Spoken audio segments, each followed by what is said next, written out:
নিজের স্ত্রীর সাথে সর্বোচ্চ সুন্দর ব্যবহার করতে হবে ভাইরা। আল্লাহ বলেছেন ওয়াশিরুহুন্না বিল মারুফ, তাদের সাথে সুন্দর আচরণ করো।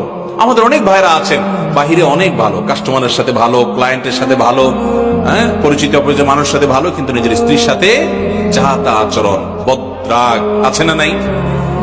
বেচারের উপরে যত রকমের টর্চার, অবিচার, গালমন্দ, বাজে কথা ঘরে ঘরে। অনেক লোক আছে বাহিরে অনেক সভ্য ভদ্র, ওনাকে মানুষ অনেক ভালো জানে, কিন্তু ওনার বউ জানে ওনার চরিত্রের হাল কি, ঠিক না? এই জন্য নবী করিম সাল্লাল্লাহু আলাইহি ওয়াসাল্লাম বলেছেন যে খায়রুকুম খায়রুকুম লিআহলি ওয়া আনা খায়রুকুম লিআহলি। তিনি বলেছেন তোমাদের মধ্যে সবচেয়ে ভালো মানুষ কে? এই মাহফিলের মধ্যে সবচেয়ে ভালো মানুষ কে?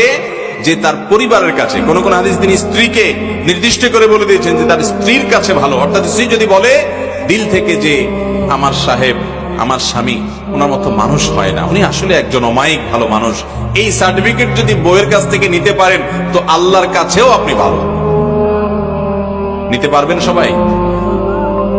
যায় বাসায় বউকে জিজ্ঞাসা করবেন যে হাদিসের ভাষ্য মতে তোমার সার্টিফিকেট ছাড়া আমি ভালো হওয়ার সুযোগ নাই, আসলে আমি মানুষটা কেমন বলো।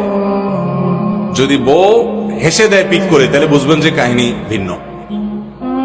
বুঝতে পেরেছেন? যদি হেসে দেয়